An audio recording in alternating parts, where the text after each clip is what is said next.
Hello, good afternoon and welcome to Midday Prime. I'm Gautam Roy, and in the next 1 hour we'll bring you up to date with all that is happening in the country, in the world as well, be it how the entire nation is celebrating this festive day, whether it's Makar Sankranti or Uttarayan or Pongal or Bihu. We'll get glimpses of the festivities from different parts of the country for you as well, and we'll also get you an update on what is happening as far as the rollout of the vaccination drive, the world's biggest vaccination drive is concerned, which is starting on Saturday. But first, our big news. Preparations are on at full swing with only 2 days left for the rollout of the world's largest COVID-19 vaccination drive. All vaccine batches for the first phase to reach their destinations today. Health Minister says only pre-registered beneficiaries to be vaccinated according to the allotted schedule. Photo ID is mandatory.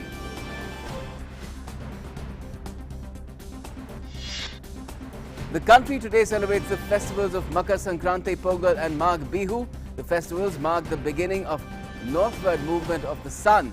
Prime Minister Narendra Modi, Home Minister Amit Shah and other leaders extend greetings to all on the occasion.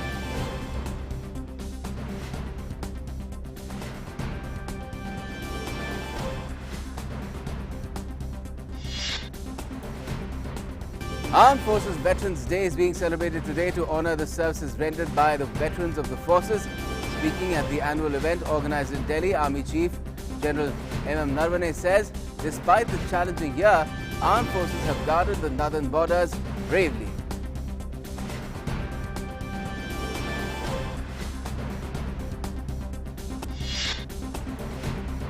U.S. House of Representatives votes in favour of Donald Trump's impeachment over the Capitol building violence. 10 Republican lawmakers vote for impeaching Trump. Trump becomes the first U.S. president in its entire history to be impeached twice.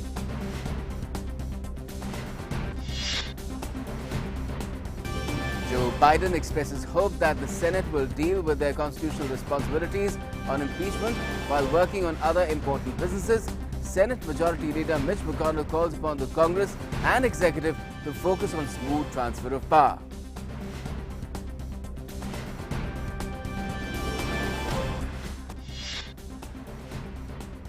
A team of international experts arrives in the city of Wuhan to investigate the source of early infections of COVID-19. The team to spend about a month in the city. WHO expert team visit was delayed due to lack of authorization from the Chinese authorities. And the fourth and final test match between India and Australia to begin in Brisbane from tomorrow. India faced multiple injury problems ahead of the tie, which is levelled right now in the series at 1-1.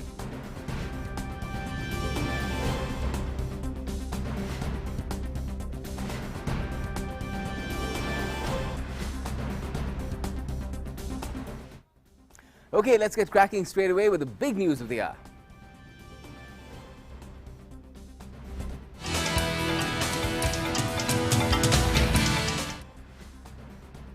Well, India's COVID vaccination drive is scheduled to start on Saturday, which is the 16th of January, with priority being given to an estimated 3 crore healthcare and frontline workers. Spreading hope and health across the country, consignments of vaccines manufactured in Pune-based Serum Institute of India and Hyderabad's Bharat Biotech, that's the COVID vaccine, are reaching various cities across the country. All the vaccine batches for the first phase will positively reach their destinations, their respective destinations, by today itself, by the end of the day. Vaccine from Serum Institute of India, Pune, arrived, as you can see right now, in Leh for the Ladakh COVID vaccination drive.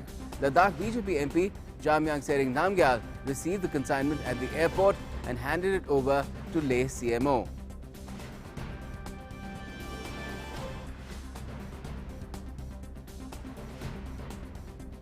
And the vaccine is also being delivered to Arunachal Pradesh today.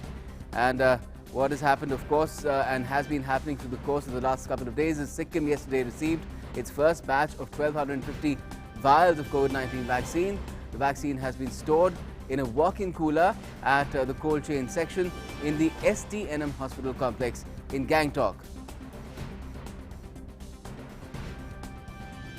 And in the Union Territory of Jammu and Kashmir, the Jammu Division has received the first batch of COVID-19 vaccine from the Serum Institute of India in Pune. Special choppers will ferry COVID-19 vaccines to far-flung areas which are cut off due to snowfall so that all healthcare workers are vaccinated even in the most difficult and inaccessible areas of the Jammu division. The UT government has so far registered 1.5 lakh healthcare workers for vaccination in the first phase. Uttarakhand has also received the first consignment of a Covishield from Pune yesterday. The consignment containing 1,13,000 doses of the vaccine was received by Assistant Director of the National Health Mission in the state and other officials at the airport.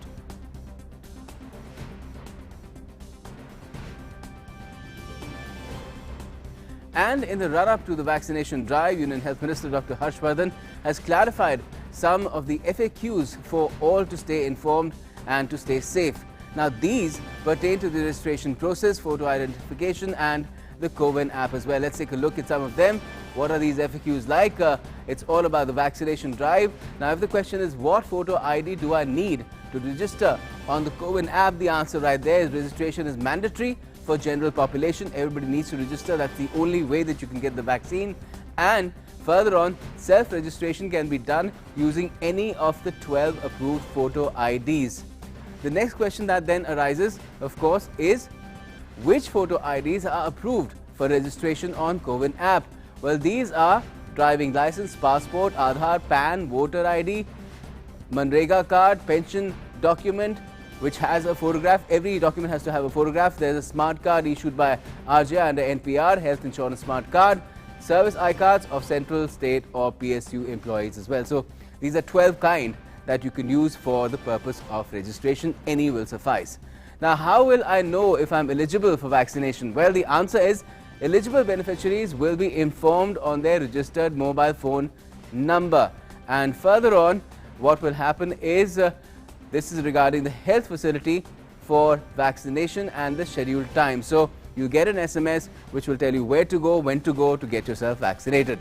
How will I know if how will vaccine be given if person is unable to produce photo ID at the session site for verification? So no photo ID submitted for regarding health facility for vaccination and scheduled time. So if you have not taken your ID, you will not be vaccinated. How will I know if I'm eligible for vaccination? Well, eligible beneficiaries will be informed on their registered mobile phone number, and that's how they will get intimation for it. They'll get to know where to go and what time to go as well. Will vaccine be given if person is unable to produce photo ID at session site for verification? Then the answer is no. Photo ID submitted for registration has to be shown on the site of vaccination. Without it, it will not happen. Again, the question is, will there be on-the-spot facility for registration at the session site? No, you can't do that. On-the-spot facility is not there. Only pre-registered beneficiaries will be vaccinated on site at the appointed date and time, and you will get an invitation for that through SMS as well. Question: will there be on-the-spot? This, of course, we have answered for you. If we could move on further, I'd request my team at the panel to do that. Could we move on further, please? Thank you. Now, is it mandatory to take the vaccine?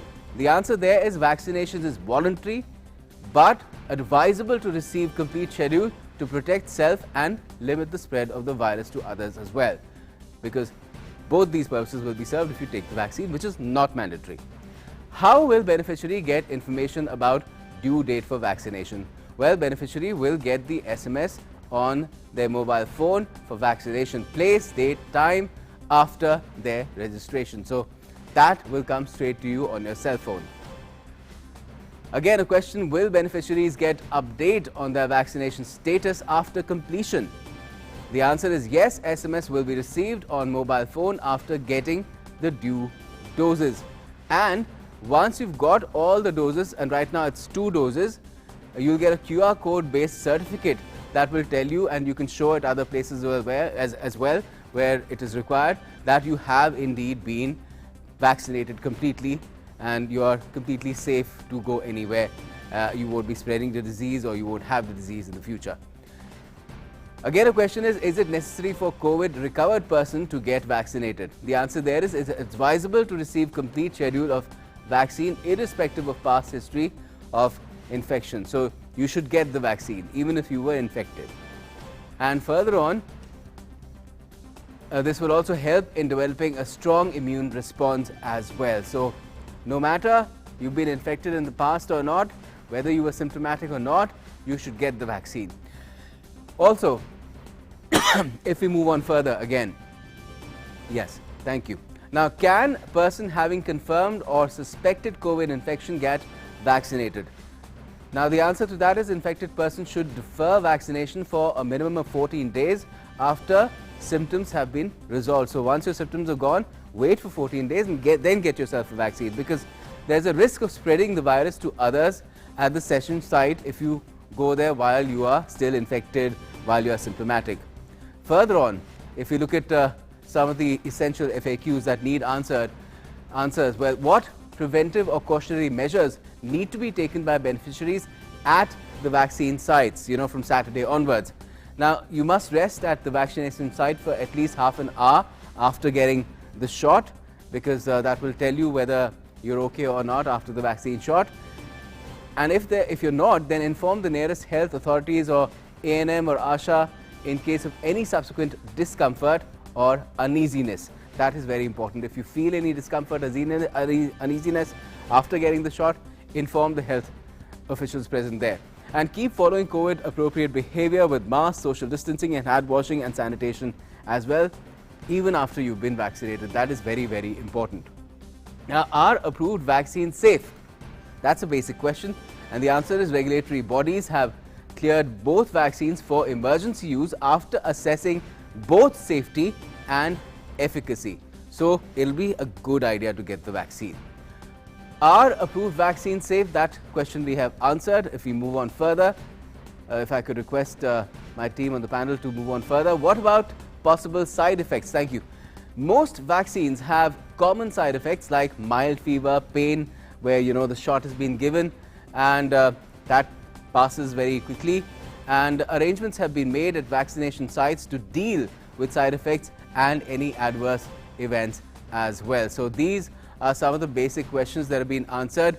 Some of them have been answered by Dr. Harshvardhan today itself, the Health Minister, and some have been answered earlier as well. Now, let's find out more about how the entire exercise of preparing for getting the vaccination out on Saturday is being done. We are taking you across to two key centres for that. One, of course, in the extreme north of the country. Ramesh Chandra is joining us from Leh, and the other is Sanjay Pratap, who's joining us from Itanagar. Now, thank you for joining us, and just tell us, Sanjay, first to you, the vaccines were set to arrive any time in Arunachal Pradesh. What is the status right now?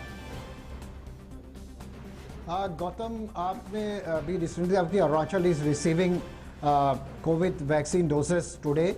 As per latest information is from Guwahati to Itanagar is on way, and around after 1 hour Arunachal is going to receive 30,000 doses of COVID vaccine by 5 p.m.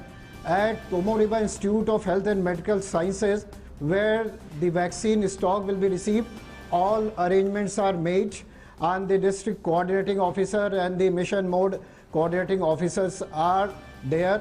They told me that on 16th January there are 9 special session sites are identified, in which Itanagar Capital Region, Pasikar General Hospital, Namsai, and also remotest part like Tawang, Alo, Inkyong, Longding. These are going to cover on 16, and then other district will also cover this under this vaccination drive.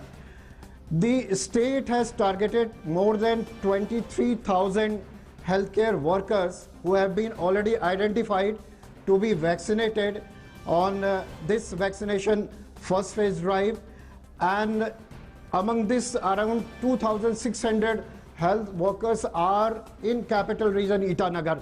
They will be vaccinated on 16 January. Gautam. So that sounds wonderful. I hope all contingency have also been thought of, because a lot of these areas, or at least some of them, where these vaccines are to be sent out before Saturday, will be in far-flung areas. And a similar case there in Leh as well. Ramesh, the supply has been received via air there, but in terms of getting it to different very hard to access places. How is it going to be done in the course of the next, well, 24 to 48 hours? Yeah, Gautam, today we have received in Leh around 11,500 doses against the 10,890 registered health workers, frontline workers, both in civil and armed forces, medical services. So we have in Ladakh, we have in a different situation where army is deployed at line of actual control. Yes. And special attention is given to armed forces also, where health workers are working, and army also where they should be kept corona free. So around 4,630 doses are meant for armed forces in both Leh and Kargil district, and the rest are given to healthline workers, frontline workers here in Leh and Kargil district. These doses are received today morning at airport by the Ladakh MP Jaming Sering Namgyal and the director Sering Angchuk from medical department.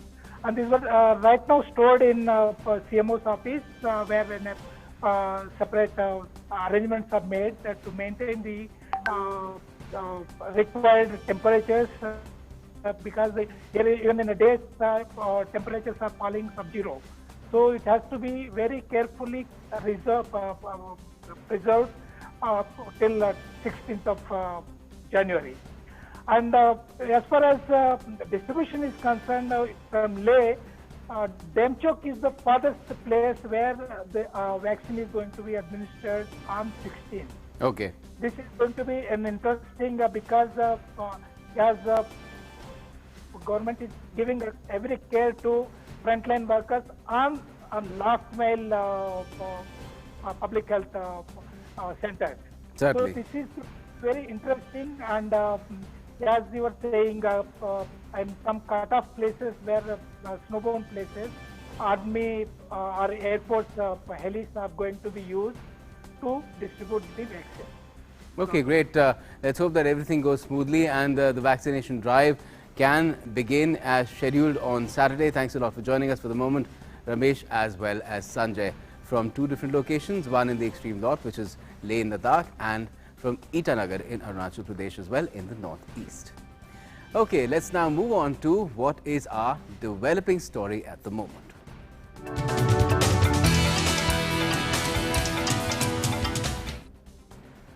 Well, major Hindu harvest festival of Makar Sankranti is being celebrated across the country today.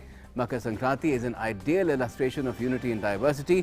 Each state in India has a different way of celebrating Makar Sankranti. However, the theme, harvest season, is the common denominator. On this day, the sun god is worshipped, made offerings to and propitiated as well. Devotees also worship Lord Vishnu and Goddess Lakshmi on the occasion of Makar Sankranti. The festival is celebrated with various social and cultural activities. However, kite flying and bonfires remain the major attraction of the festival. People also take a dip in holy rivers like Ganga and Yamuna.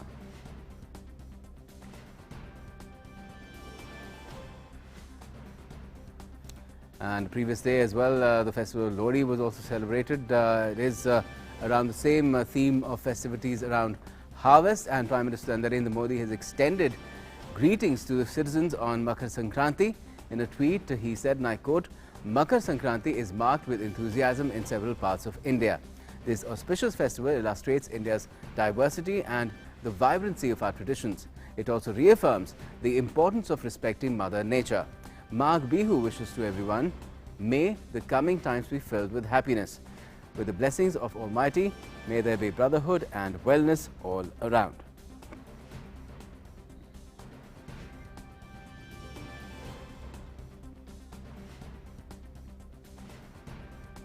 And coinciding with the festivities of Makar Sankranti, the festival of Pongal is also being celebrated in southern parts of the country, particularly within the Tamil community. Dedicated to Surya Dev or Sun God, Thai Pongal is a multi-day harvest festival. Pongal is the start of the Mantai according to Tamil solar calendar. The very first day of the Pongal festivities is called Bhogi. Traditional dish rice boiled in milk with jaggery is served to gods and goddesses. Later, an offering is made to cows and then shared with the family. Cows are decorated and their horns adorned with beautiful embellishments, including ritual bathing and procession. People decorate their homes with rice powder-based kolam artworks. The 4-day Pongal festivities will be concluding on the 18th this year.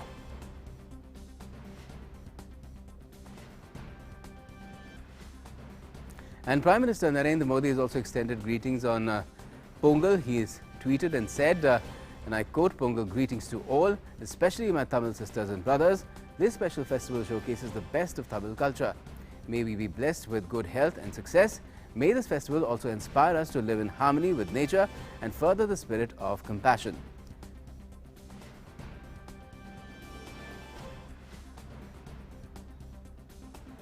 And traditional bull taming sport Jallikattu began at Avaniyapuram in Madurai to mark the Pongal festival spirit.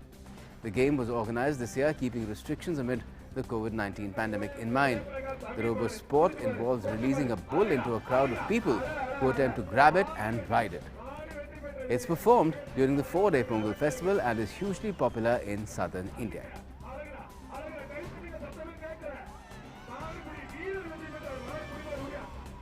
And with this, Bhogali or Magh Bihu is also being celebrated in Assam.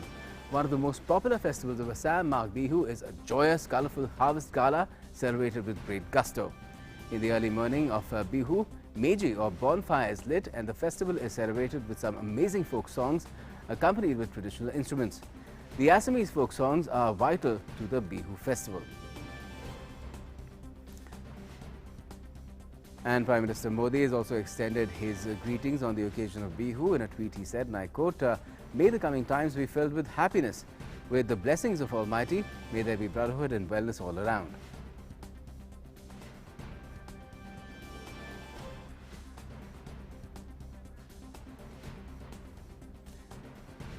Okay, let's get you an update on what's happening as far as Pongal festivities are concerned, because this time in Tamil Nadu, if we go across to Philip Matthew, we'll find that Pongal also has a bit of a political flavor, doesn't it, Philip?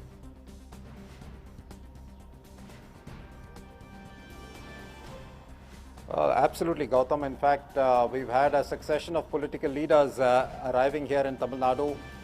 We've had the BJP President JP Nadda, who's arriving this evening. He of course will participate in a Pongal event at Madurai on the outskirts of the city.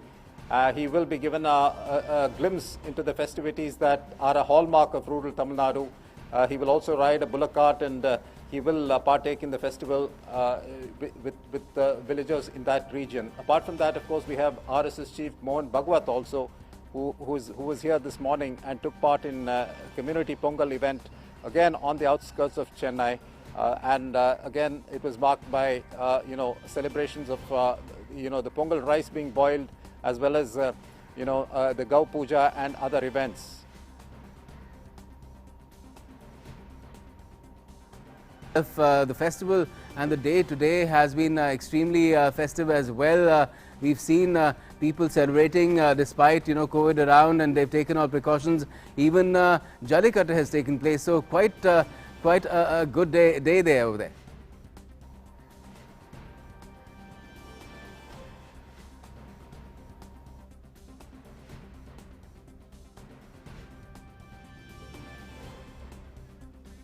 Philip, can you hear me? Well, it seems that we're having a bit of a problem with the link that is free to Philip. We'll try and reconnect, but at the moment, let's also go across to Ahmedabad, where we have got Devshi to tell us about all the celebrations that are related to Uttarayan in Gujarat. Devshi, if you could tell us, it is, of course, all related to harvesting and the festivities and the festive spirit around it, but flying kites is an inalienable and very intrinsic part of it. Just tell us about this culture as well. बिल्कुल गुजरात के लिए जो मिठाई होती है ऊंधिયું जलेबी, उसके साथ साथ जो काइट जो फेस्टिवल होता है उसका बहुत एक बड़ा महत्व होता है, क्योंकि गुजरात का जो छोटा छोटा बच्चा है जब 5-6 साल का होता है तब से वो काइट फ्लाइंग सीख जाता है और अपने टेरेस पे आकर वो काइट को फ्लाई करना है, फिर एक दूसरे को काइट को काटना है। ये सब जो मजा है वो एक अलग सा उत्तरायण में यहाँ पे होता है। आज भी वैसे ही उत्तरायण यहाँ पे मनाया जा रहा है। हालांकि कोविड की संक्रमण के कारण यहाँ पे गाइडलाइंस दी गई है गवर्नमेंट की ओर से, तो लोग जो है वो किसी और के घर पे जाके नहीं उड़ा सकते, अपने घर पे अपने टेरेस पे जाकर वो काइट फ्लाइंग कर रहे हैं। और खास करके जो कोविड संक्रमण न फैले इसलिए लोग भी बहुत समझदार बने हुए हैं और बहुत ही उत्साहित है इस उत्सव को मनाने के लिए। और लोग जो है सोशल डिस्टेंसिंग के साथ अपनी अपनी टेरेस पे जाकर ये जो काइट फेस्टिवल है उसका आनंद जो ले रहे हैं। Certainly. Thanks for joining us from there in Ahmedabad. Let's also go across quickly to Guwahati. Mridhu Smita is joining us from there to tell us about how Bihu, Magh Bihu, is being celebrated over there. Mridhu Smita, what can you tell us about these celebrations? They start pretty early in the morning, so are people still in a celebratory mode, or are they a bit relaxed now? Since today is Bihu, the Magh Bihu, and yesterday usually during this festival Uruka is celebrated, in which they feast they feast together, the family, they get together, have a proper they have a feast, and so early in the morning a lot of again emphasis after on having doing fish all the rituals. Uruka. Hello? Yes. Yes, go ahead. Yes, people are celebrating here. Yes, during this time, because of the pandemic, however, people are not allowed to go outside as such, but they are celebrating it with little fervor, but they are quite enthusiastic, so that they are celebrating within their houses. However, people are not going out today as usually after doing all the rituals, after blazing the Meji, after offering prayers to God, they feast and have laru, pitha, the various dishes that are prepared during this Bihu with puff rice and curd. Usually they eat, and after having a lot of food the other night before Bihu, that Uruka, they tend to have only these kind of things, and pitha laru is very famous out here, and people have that. And during this pandemic, because of corona, however, people are they are not going outside as much because usually during the Magh Bihu they visit their family members, their family people, but because of the situation, the social distancing and maintaining the protocol, they are not doing so. They are remaining in their houses mostly and celebrating this Magh Bihu. Well, that is good to know, Mridhu Smita, that people are keeping the protocols in mind even while celebrating, and perhaps connecting with relatives like you and I are over any sort of a video, audio link. Thanks a lot for joining us for the time being. Okay, now amid the festivities, Union Home Minister Amit Shah today visited Jagannath Ji Temple in Ahmedabad. Amit Shah offered prayers to Sri Jagannath.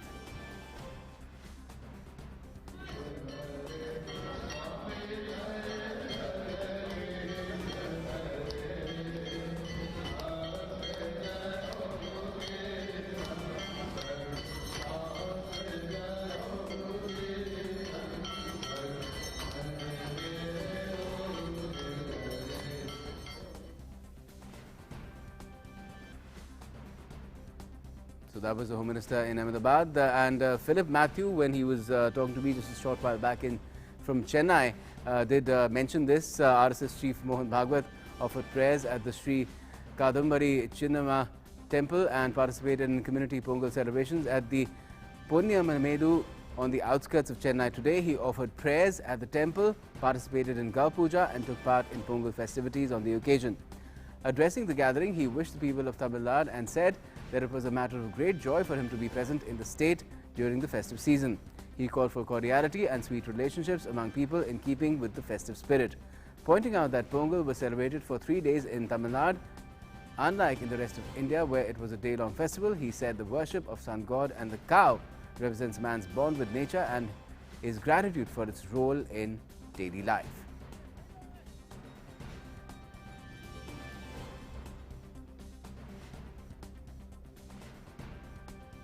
And time now to tell you what's there in national prime.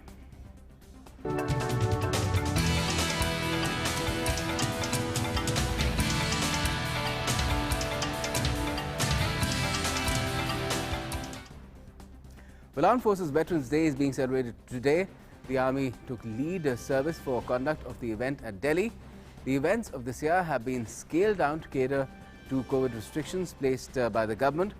And addressing the event that has been organized, Chief of Army Staff General M.M. Naravane said that last year had been very challenging for our nation, but the armed forces bravely stayed at the northern borders. He added that the armed forces also battled the pandemic efficiently. पिछले वर्ष हमारे देश और सेना के लिए बहुत ही चुनौतीपूर्ण रहा है। सेना उत्तरी सीमाओं पर सुरक्षा में दृढ़ता से डटी रही और साथ ही कोविड महामारी का सामना सक्षम रूप से करती रही। मुझे ये कहते हुए गर्व है कि इस कार्य को सफलतापूर्वक करने के लिए हमारे वेटरन्स का पूरा सहयोग मिला। General Naravane also said that this entire year will be celebrated as Golden Victory Year to mark the 1971 war victory. Several events will be organized across the country to mark the occasion.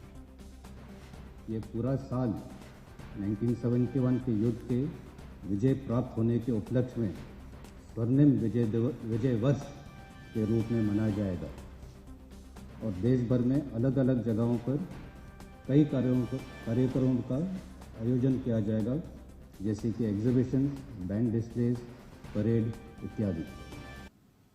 Air Chief R.K. Bhadauria also addressed the event to mark Armed Forces Veterans Day.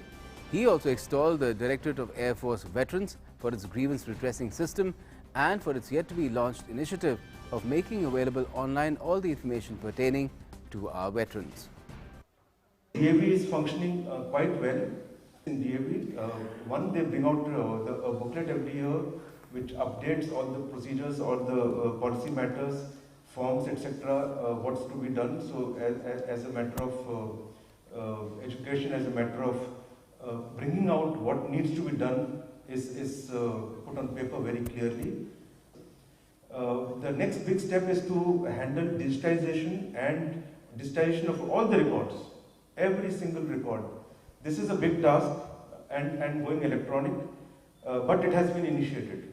And in due course, I think this is what will bring in efficiency and our ability to handle the tasks of veterans really well, because many of the issues, the biggest problem is documentation. And this will sort out the issues for the future, I think, very, very well. And speaking at the Veterans Day event, Navy Chief Admiral Karambir Singh, who was also the chief guest, paid tribute to soldiers who participated in the 1971 war. He said that 2021 is being celebrated as Golden Victory Year to commemorate the victory achieved by the brave soldiers in the 1971 war. 2021 is of special importance to all of us. It's the 50th anniversary of our splendid victory in the 1971 war. And this bears a special significance in our national conscience and is accordingly being celebrated across the country as Swarnim Vijay Vash. So on behalf of all men in white, I salute our veterans who participated in the 1971 war and fashioned India's victory with their sweat, blood, grit, determination and professionalism. And the two-day coastal defense exercise Sea Vigil has also come to a close today. The exercise was held to test breaches in coastal security, if any. The entire coastal security apparatus and more than 110 warships of the Indian Navy and Coast Guard were deployed in the drill. In addition, a large number of marine, police and customs assets were also deployed. The entire coastline was kept under surveillance by the naval aircraft, and helicopters were also pressed into service to reinforce special operations personnel operating on board offshore platforms. Indian Navy Marcos and NSG commandos were exercised to tackle acts of maritime terrorism.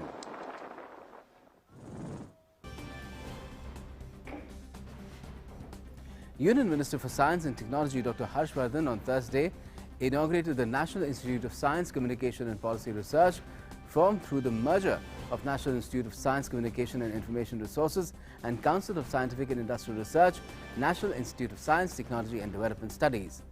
Addressing the event, the minister said, India ranks among top 10 countries in the field of science and research.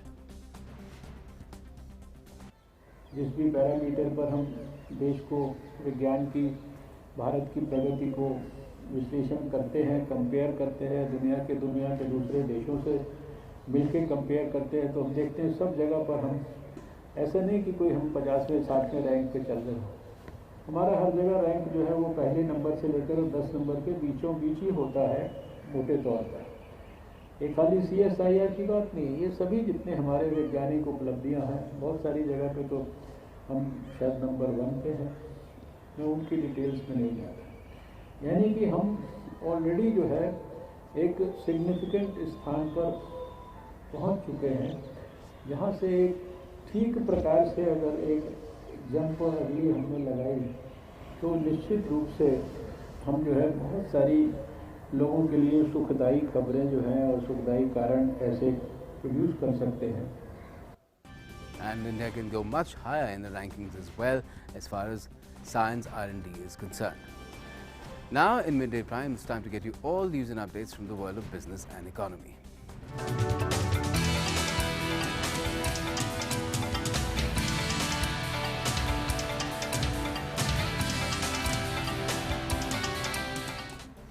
To get you all the updates from business and economy, markets, we've got Abhishek.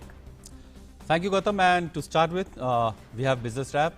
The domestic equity markets turned positive after pairing their early losses in Thursday's volatile session. Ahead of the weekly FNO expiry later in the day, the S&P BSE Sensex was trading at around 49,600 levels, up by 115 points, and the Nifty 50 index was testing the 14,600 mark. The Nifty sectoral indices were mixed, with Nifty Metal Index down by 1%, leading the list of losers. In the broader markets, the S&P, BSE, mid-cap and small-cap indices were both up by 0.2%. The rupee opened on a flat note and depreciated by 3 paise to 73.18 against the US dollar in the opening trade on Thursday, tracking the muted opening in domestic equities. At the interbank forex market, the domestic unit opened at 73.18 against the US dollar, registering a fall of 3 paise over its previous close. On Wednesday, the rupee had settled at 73.15 against the American currency. FPI flows into the domestic equity markets could lift sentiments, as Reliance Securities said in a research note, and added that RBI's presence could cap the gains. Now, gold prices has fallen sharply in Indian markets, with MCX February futures slumping below the 49,000 level. Gold was down by 0.9% or rupees 450 to 48,860 per 10 gram, while silver futures slumped by 1.4% or rupees 900 to 65,127 rupees per kilogram. The precious metal is now down about rupees 7,500 from record highs of 56,200 hit in the August. In global markets, gold prices were lower today amid higher US Treasury yields and a stronger dollar. Gold was at $1,840 an ounce, down by 0.3%. Bond yields and the dollar rose today after a report indicated that US President-elect Joe Biden plans a massive COVID-19 relief package of about $2 trillion. Brent crude has risen above $57 a barrel for the first time in almost a year, owing to Saudi Arabia's decision to cut an additional 1 million barrel per day in production in February and March, as the collective OPEC plus effort to control prices appeared to not be effective enough for the kingdom. So this was all in today's business wrap. Back to you, Gautam. Thanks a lot, Abhishek. Let's move on further and get you all that is taking place around the globe as well.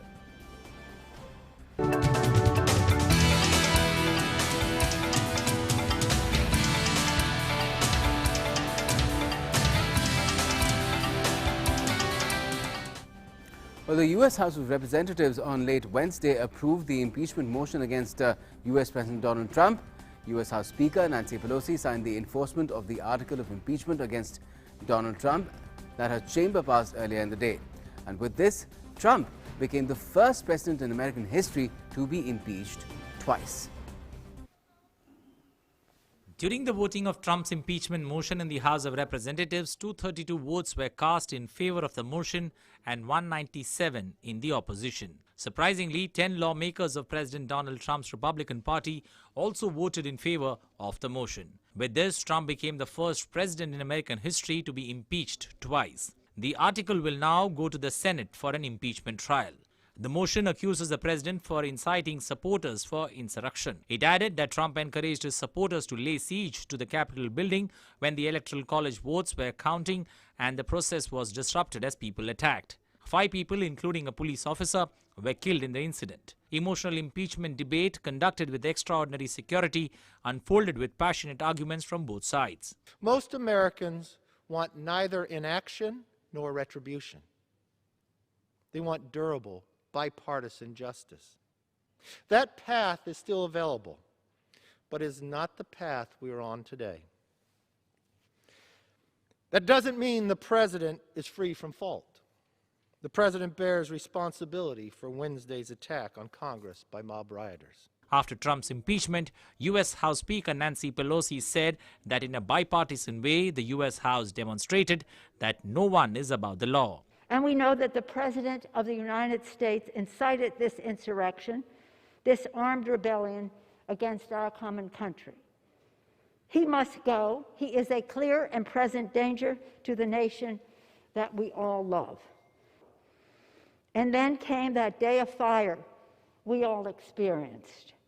The President must be impeached, and I believe the President must be convicted by the Senate, a constitutional remedy that will ensure that the Republic will be safe from this man who was so resolutely determined to tear down the things that we hold dear and that hold us together. President Donald Trump released a video on Twitter where he did not mention impeachment. Instead, Trump focused his remarks on the violence at the Capitol, saying violence and vandalism have absolutely no place in our country.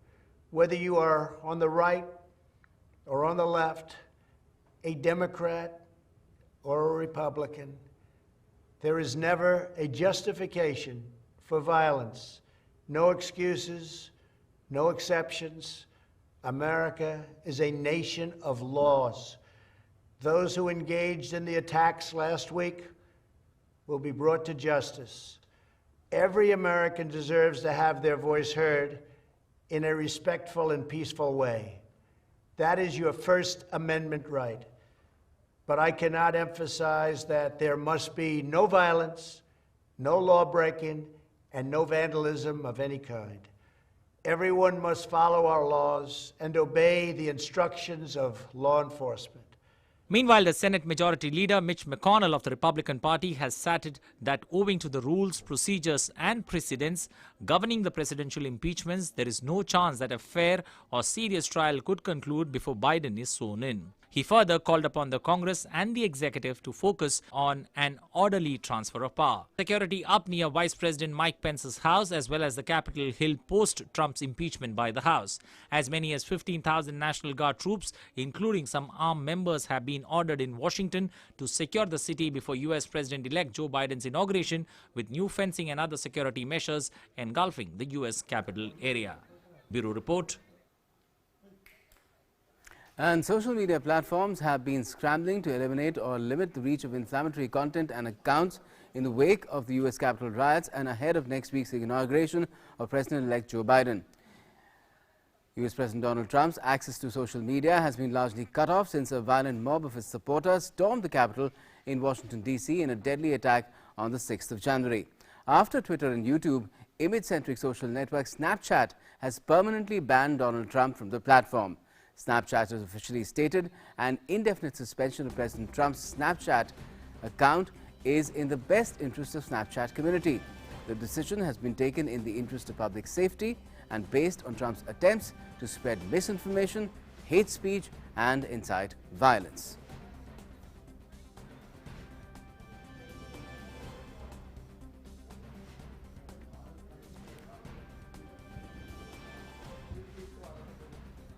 In other developments, a team of WHO experts is in Wuhan, China, to start their probe into COVID-19 at the virus epicenter.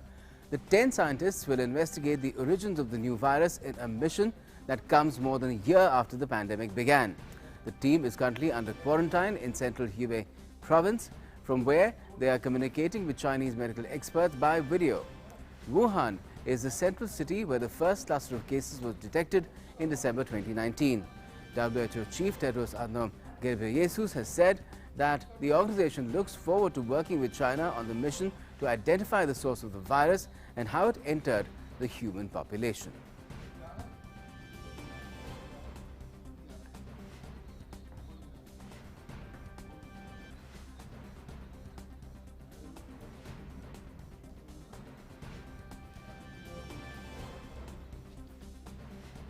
On that note, let's now take a look at the updates that are coming in on COVID-19 from across the world. Well, the virus has infected more than 9,27,19,000 people, while 6,62,46,980 have recovered so far worldwide. The number of lives lost due to COVID-19 is above 19,84,900. The virus continues to batter the US the most, where more than 2,35,90,480 cases have been registered. Over 3,93,000 fatalities have been recorded in the US due to COVID-19, followed by Brazil, which has lost 2,06,000 lives. Now, as the US plans to ramp up its vaccination drive against COVID-19, New York has turned the Jacob J. Javits Convention Center into a COVID-19 vaccination center with the ability to vaccinate 10,000 people in a 12-hour period. US federal officials have agreed to send states additional coronavirus vaccine doses requested by several governors. The US Food and Drug Administration has authorized the vaccine from Pfizer and partner BioNTech, SE, and a second vaccine from Moderna Inc. for emergency use. Almost 9 million Americans had already been given their first COVID-19 vaccination. As part of the US Centers of Disease for Disease Control and Prevention, less than one-third of the 25 million total doses have been distributed to states so far. Portugal will impose a new lockdown from the 15th of January to tackle the growing cases of COVID-19 in the country. Portugal's Prime Minister Antonio Costa has urged people to stay indoors and protect themselves. The PM also said that the rules will be similar to the 6-week lockdown imposed between March and April last year during the first wave of the pandemic, except all schools, public and private, will stay open. However, restrictions on movement will be eased on the day of Portugal's presidential elections scheduled on the 24th of January. Portugal has over 5,07,000 cases of COVID-19, while more than 8,200 lives have been lost in the country so far. And Turkey will roll out COVID-19 vaccine from today, shortly after giving approval to China's Sinovac vaccine.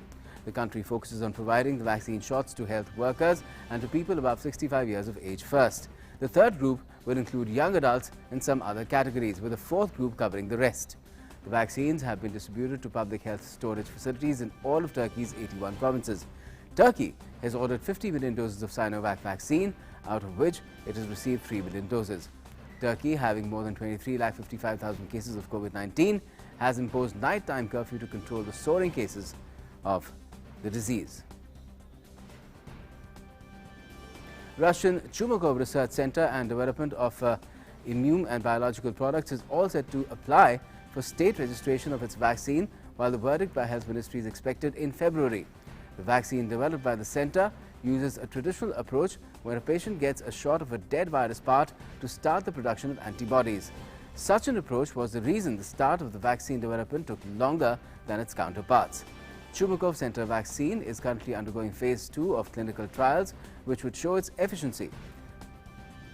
Russia has already developed 2 COVID-19 vaccines, Sputnik 5 and Epivac Corona. The country has cases standing above 34,71,000 and fatalities over 63,300. And it's time now to get you all the updates from different sporting arenas.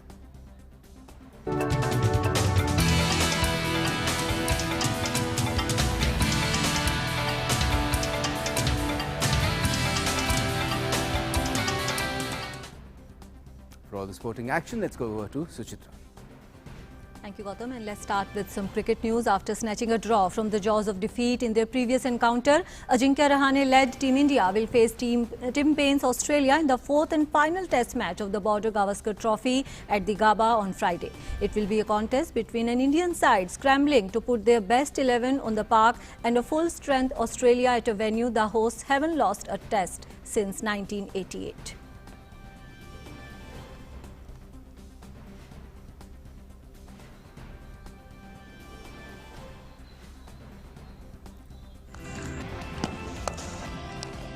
India will take on Australia in the final test of the Border Gavaskar Trophy, which will begin on Friday at the Gabba in Brisbane. India faced multiple injury problems ahead of tie with series level 1-1. In Sydney, India batted out 131 balls in the fourth innings amidst an injury crisis and finished on 334 for 5 while chasing a mammoth total of 407. Shubman Gill, Rohit Sharma, Cheteshwar Pujara and Rishabh Pant scored the bulk of the runs for India.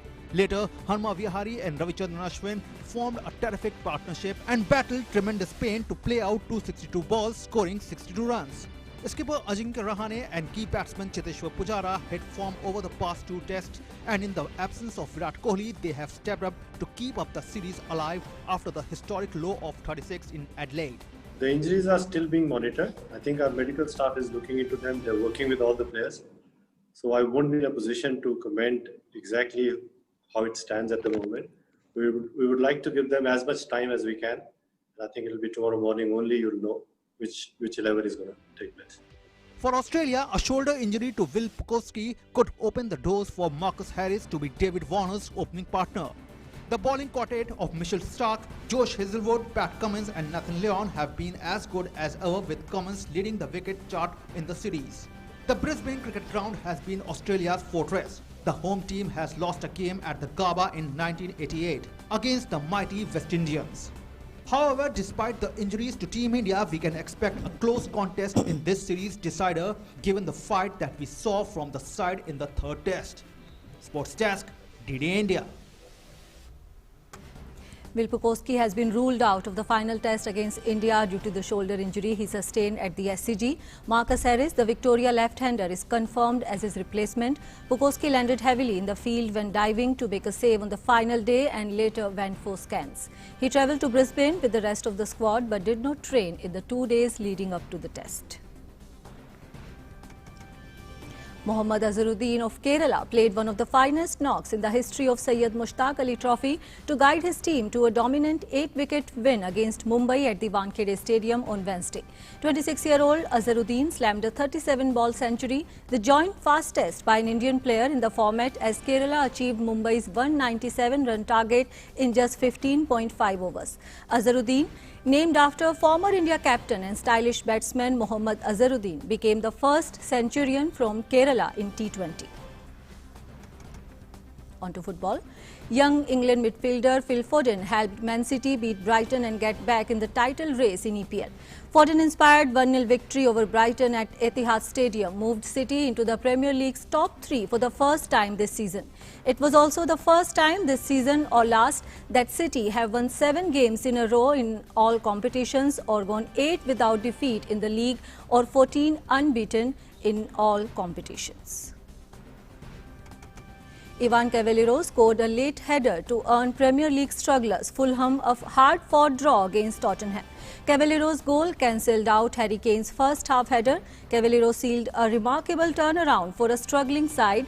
The intensity from 2 sides at opposite ends of the table was high at Tottenham Hotspur Stadium, with Fulham's 5th successive league draw a valuable point in their efforts to escape the relegation zone.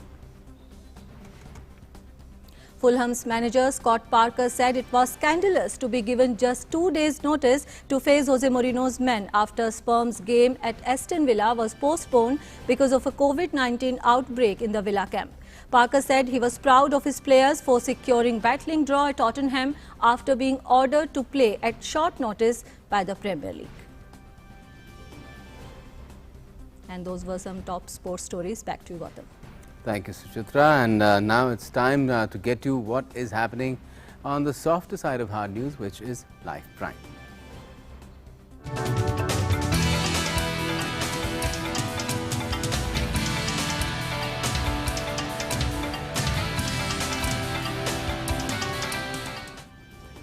Well, the Department of Sports and Youth Services is conducting Zanskar Winter Sports and Youth Festival 2021 under the Khelo India banner in collaboration with the Ladakh Tourism Department. This will be the first of its kind in the picturesque Zanskar Valley of the Union Territory of Ladakh. The festival will be held from the 18th of this month till the 30th.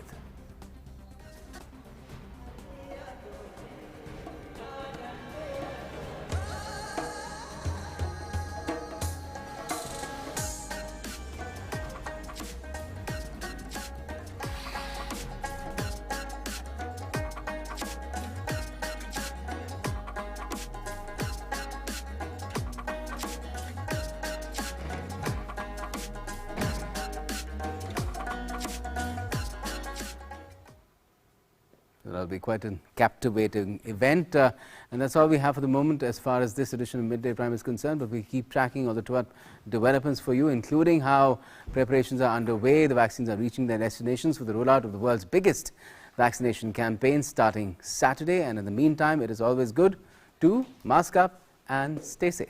Thanks for watching.